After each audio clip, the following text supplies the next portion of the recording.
This call is now being recorded. So, the last class we were discussing about the relation between the union and the states. So we know that there are two types of structure uh, for a country or for a constitution. That is a federal structure is there, and a unitary structure is there. So we have discussed about the different structures, and we have compared both the structures, and uh, we know that in India, uh, we we we have taken from both the types of features. That is, we have taken both features from unitary as well as from federal structures. So, so in the last class, we have compared the two features, that is the federal features and the unitary features. So, after comparison, we can say that it is clear that Indian Constitution has incorporated a large number of unitary or non-federal features. Okay. So even though India, if you are considering we are as a federal uh, country, we are not 100% federal because we have incorporated a large number of unitary or non-federal features also.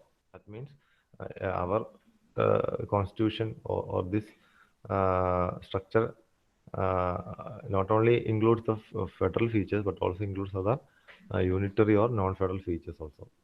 That is, here the more power has been given to the center, for which the constitutional experts challenge the federal character of our constitution. Okay, so in our constitution, more power is vested to the center only.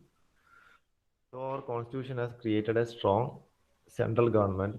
It has not made the state governments weak and has not reduced them to the level of administrative agencies for the execution of policies of the central government.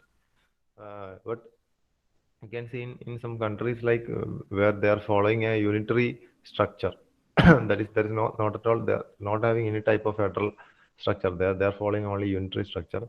In such a governments, there will be states, and all the states will be controlled by the center only. And the state, there will be certain governing bodies, and what they are doing is they are only doing the administrative job of the center. So like what we are seen in union territories and all. Okay, there will be some government there, but what they are doing is they are only executing the administrative duties given to assigned to them by the center. But it is not the case here in India.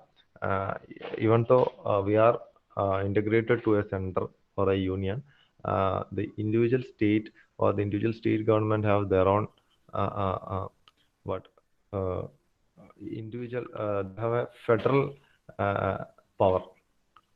Okay, even though the state can influence in certain matters, the state, sorry, even though the center can influence in certain matters, the state have their own power in all the sections in executive or in judiciary or in legislative, they have their own power. Okay. So our constitution has created a strong central government. It has not made the state governments weak and has not reduced them to the level of administrative agencies for the execution of policies of the central government. Okay. The Indian Federation is a new kind of federation to meet India's peculiar needs. So when speaking about the different federation, there can be either a unitary structured one or it can be a federal structured one. Okay, so unitary structured one, as for example, in China or Japan, like that, and a federal structured one, like in USA. Okay, but we can consider Indian Federation. Indian Federation is a new kind of federation to meet India's peculiar needs because it has incorporated certain features from unitary structure also. The next, the now only our topic is coming on the distribution of powers between union and states. So how these powers, different powers of the country or the government is distributed among between the union and the states. So the Constitution of India divides all the legislative, executive, and financial powers between the center and the states. Okay. Judicial, it is not considered here because judicial system there an independent system. Okay. So the Constitution of India divides all the powers like legislative. executive and financial between the center and the states. So, however, there is no division of judicial power as the constitution has established an integrated judicial system to enforce both the central laws as well as the state laws. So, judicial system, we are considering it as a separate integrated part. It cannot be influenced by this legislative or executive through legislative or executive, and it has its own independence of acting. Okay. The center-state relation can be studied under the following three heads. So we can divide the study of this power distribution between the union and the state through three categories, like legislative relations are there, administrative relations are there, and financial relations are there. So one by one we will discuss. First one is legislative relations. So Article 245 to 255 of the Constitution deal with the legislative relations between the center and the state. Okay, there are four aspects to be considered. First one is the territorial extent of central and state legislation. We know that we have already learned about the union legislation and also union legislature and as well as the state legislature. The union, there will be parliament, there will be Sabha, Lok Sabha, upper house and lower house. State also there will be uh, state legislative assembly. Some states, in some states there are state councils. Okay. So territorial extent of central and state legislation. The parliament can make law for the whole or any part of the territory of India. Okay. A state legislator can make laws for the whole or any part of the state only. The law made by a state legislator are not applicable outside the state. So it's clear from that the territorial extent of or the jurisdiction of these two parliament, the union, the central and the state. So the parliament can make laws for the whole or any part of the territory of India. So there, in any part of India, Indian territory, they can make the law. But a state legislature can make laws for the whole or any part of the state only. So they cannot. It's not applicable outside the state. The laws of parliament are also applicable to the Indian citizens and their property in any part of the world. Okay. So these laws made by the parliament are also applicable to the Indian citizens, not only in India, at any part of the world. Okay. However, there are restrictions on the territorial jurisdiction of the parliament, which means the laws of parliament are not applicable in some area. Okay. But there are some special areas where the jurisdiction is not covered. The territorial jurisdiction is not covered. Okay. Second one is distribution of legislative subjects. Okay. So how these legislative subjects are distributed? So we know that if in making laws and all, there are three list, or there are certain subjects mentioned in the three list, that is the union list, state list, and concurrent list. So out of these subjects only, the state or the center can make laws. Okay. So union list consists of some nearly 100 subjects. So out of which, and they are also the most important subjects mentioned there. Regarding those subjects, the union or the center can make laws. There is also a state list consisting of a different subjects. So regarding those subjects, the state can make laws. So there is another list, concurrent list. So in that also there are certain subjects mentioned. So regarding the subjects, both the center as well as the state can make laws.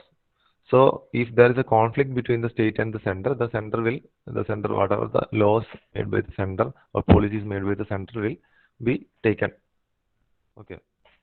So the constitution provides union list, state list, and a concurrent list for the distribution of legislative subjects between the center and the states. The parliament has exclusive powers to make laws with respect to any matters enumerated in the union list. Okay. So the union list is exclusively, the laws based on those subjects will be made exclusively by the parliament only, by the union, the center only. The state legislature has exclusive powers to make laws on 61 subjects enumerated in the state list, like public order, police, public health, and sanitation, agriculture, prisons, local government, fisheries, market, theatres, gambling, and so on. Both the parliament and state legislature can make laws with respect to any matters enumerated in the concurrent list. So this is the distribution of legislative subjects. So this union, the center or the state can make policies or laws only based on the subjects listed in these three lists. Okay, in that union list will be exclusively, it will be the powers, the exclusive powers are given is it will be or given to the parliament. That is, exclusive powers to make laws will be given to the parliament only. That is the union, the center only. But regarding the 61 subjects in the state list, the exclusive power is for the state, and for the concurrent list, both have the equal, both can make laws based on that. But if there is any conflict, the union, the law will be prevailing. The matter of national importance and the matter which require uniformity of legislation nationwide are included in the union list.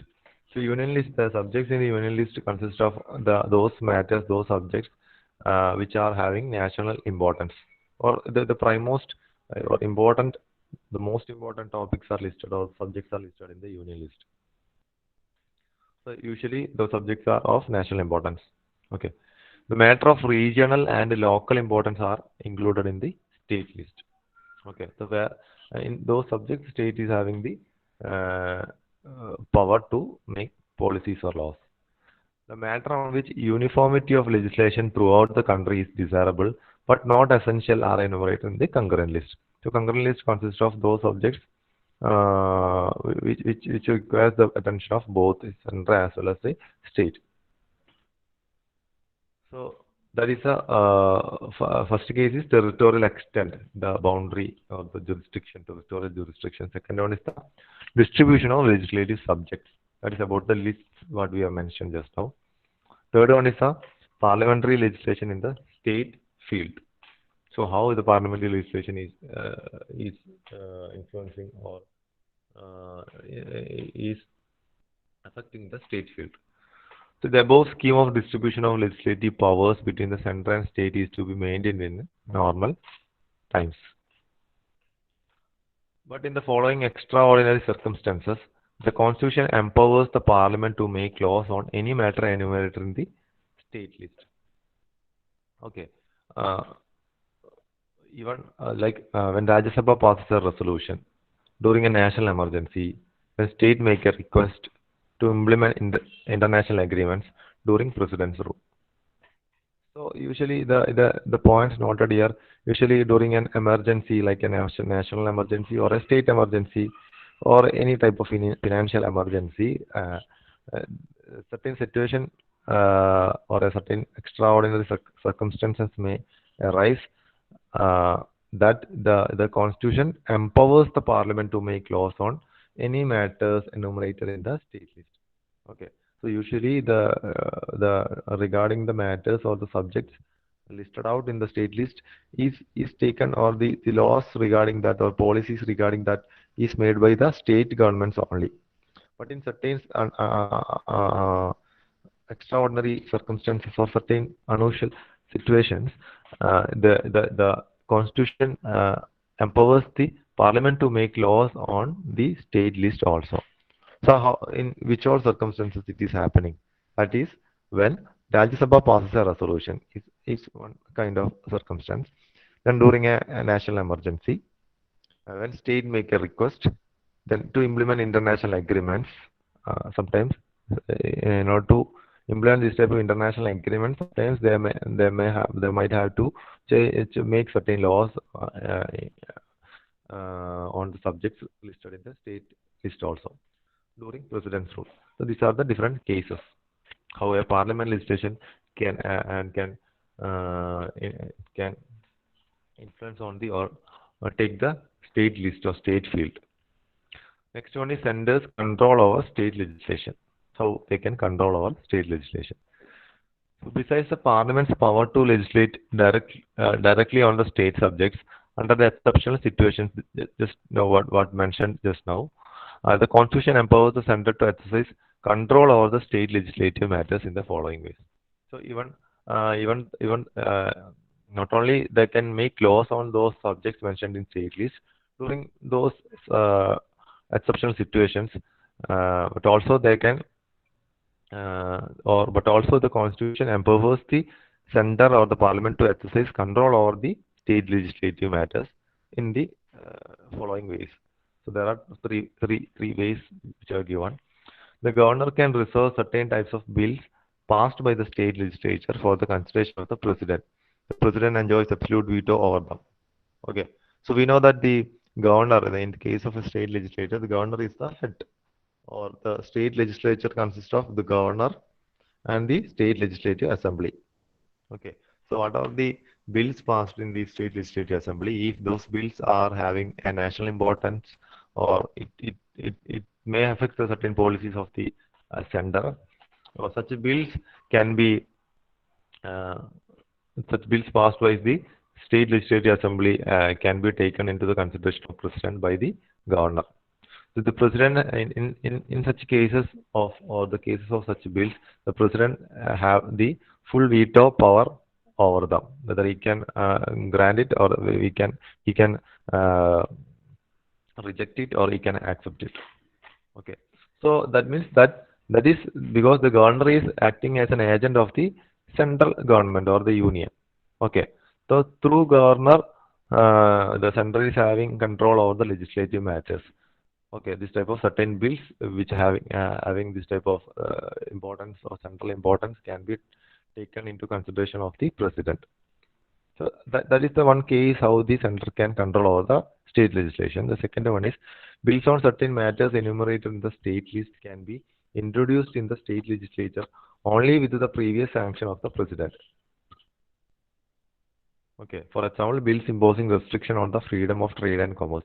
So certain bills which have been passed by the state legislator based on the subjects listed in the state list. In certain bills, bills on certain matters uh, that requires or that bills can be passed only with the previous sanction of the president. Okay, so that is another way how the center can influence or can control the state legislature. Third one is the president can direct the state to reserve money bills and other financial bills passed by state legislature for his consideration during financial emergency. So from the above, it is clear that the constitution has assigned a position of superiority to the center in the legislative sphere. Okay, so in what we are seeing, we know that there are different angles how we can view the constitution. Like there is a legislative group of subjects, or a legislative sphere, that side. Then there is an executive side. So this legislative and executive side will be having the both phases. There will be a central phase, there will be a state phase also.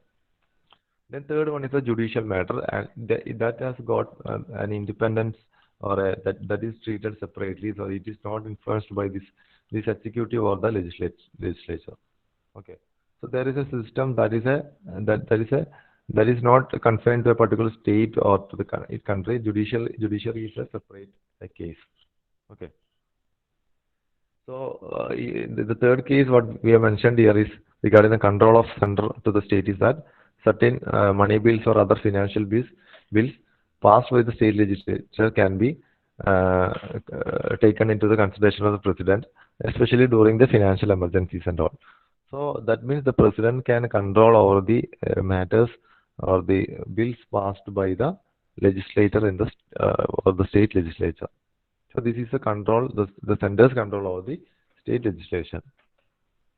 Then next one is administrative relations. So first we have discussed about the legislative relations, how the center and the state are related in legislative matters. Second one is administrative relations. That means executive relations. Okay. So we are discussing about three relations here. First one is legislative relations. Second one is executive or administrative relations. The third one will be the financial relations. Okay, judiciary is not treated here.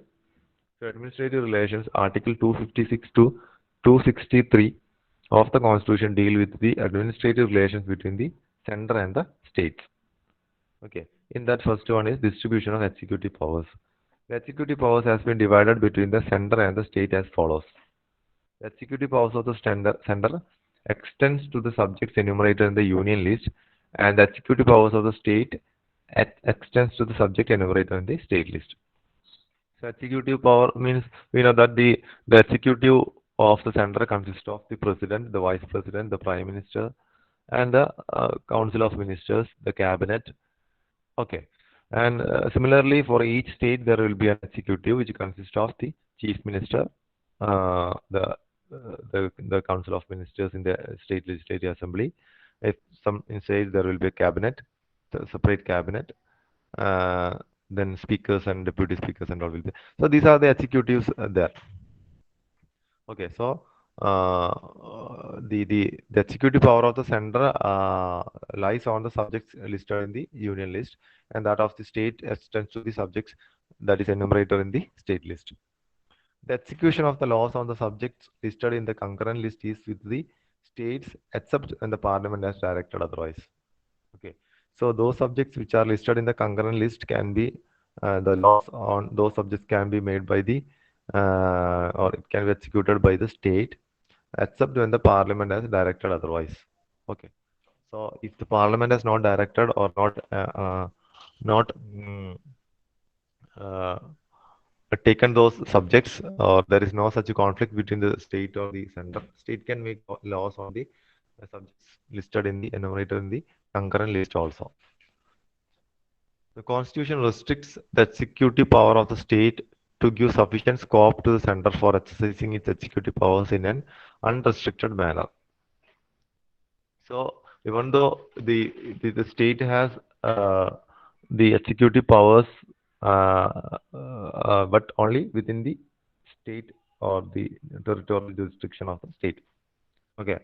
So in Constitution itself, the Constitution restricts the executive power of the state to give sufficient scope to the center for exercising its executive power in an unrestricted manner. So center has also have certain executive powers over the state. Okay. So center's direction to the state. The center is also empowered to give directions to the state to exercise their executive powers in the following manners.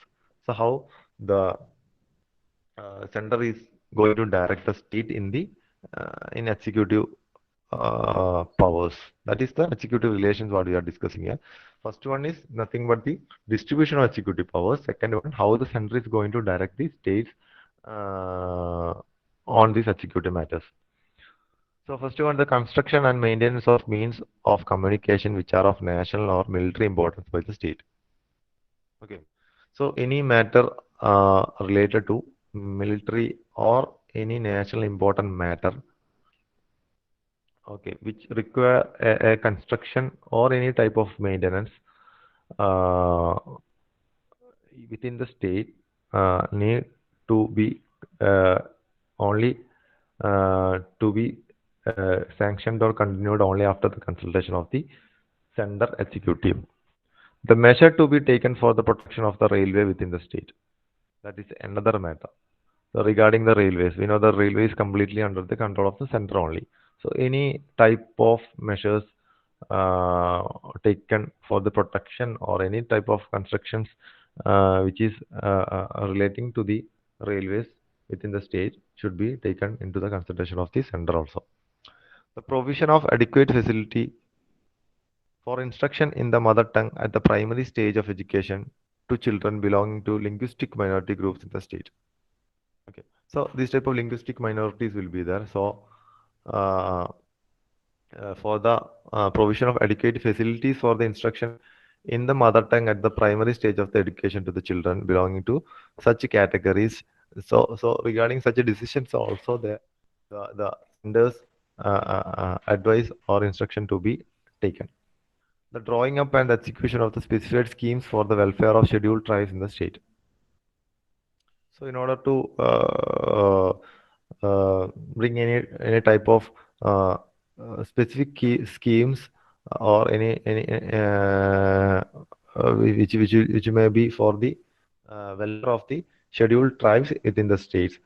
For such schemes also, or for the execution or for the drawing up of such schemes also, the centers advice to be taken.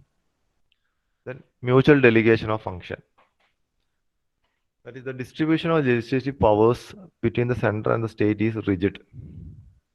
Okay, because regarding the legislative powers, the center has its own power within the country, and the state has its own legislative power within the state. So consequently, the center cannot delegate its legislative powers to the state, and a single state cannot request the parliament to make a law on a state subject. Okay. The distribution of executive powers in general follows the distribution of legislative powers. But such a rigid division in the executive spheres may lead to occasional conflict between the center and the states. So the legislative power distribution within the center and the states are rigid because they have got their own powers within their jurisdiction, their territorial jurisdictions. Uh, and also the center cannot delegate its legislative powers to the states, and a single state cannot request a parliament to make law on that state subject. Okay, so that's a common matter when considered by the center. Uh, the distribution of executive powers in general follows the distribution of legislative powers also.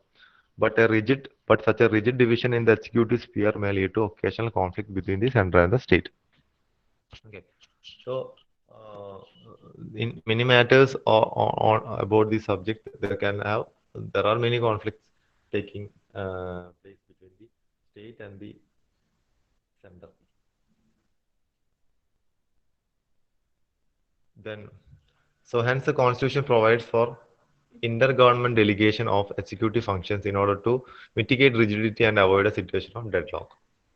Okay, so certain measures have been put forward by the center in order to avoid such conflicts and in order to avoid such a situation of deadlock regarding those matters. So accordingly, with the consent of the state government, the president entrusts any of the executive functions of the center to that state government. The state government can entrust any of its executive functions to the central government. This mutual delegation of administrative functions may be conditional or unconditional. So that is there is a mutual delegation of functions between the central government and the state government. Okay, so the state government has entrusted any of its it can entrust any of its executive functions to the central government.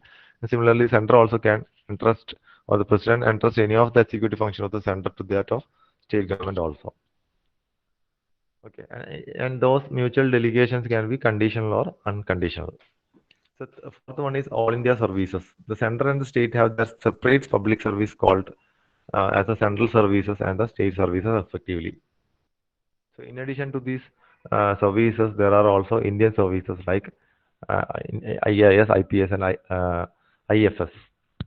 Okay, the members of these services occupy top position under both the center and the state, but they are recruited and trained by the center only.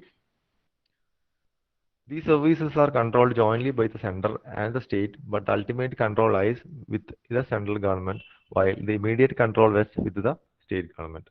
Okay, so we know that there are many public services in the state as well as in the service.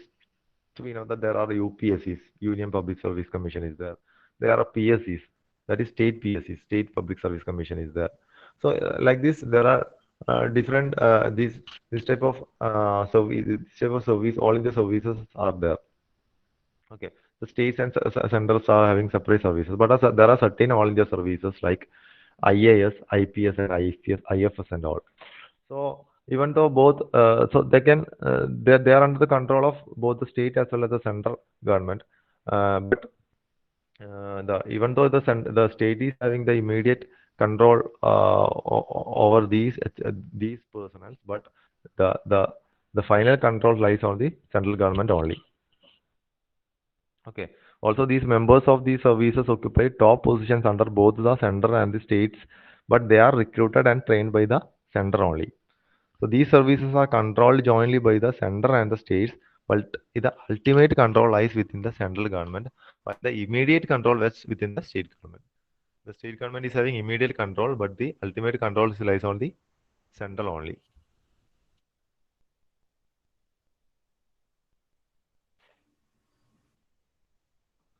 Then public service commissions.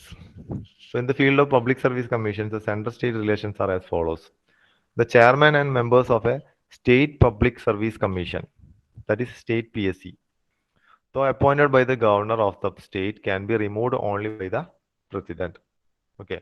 So the state PSC commission chairman is appointed by the governor, but cannot be removed by the governor. He can be removed only by the uh, president. The parliament can establish a joint state public service commission. That is joint state public service commission for two or more states on the request of the state legislatures concerned.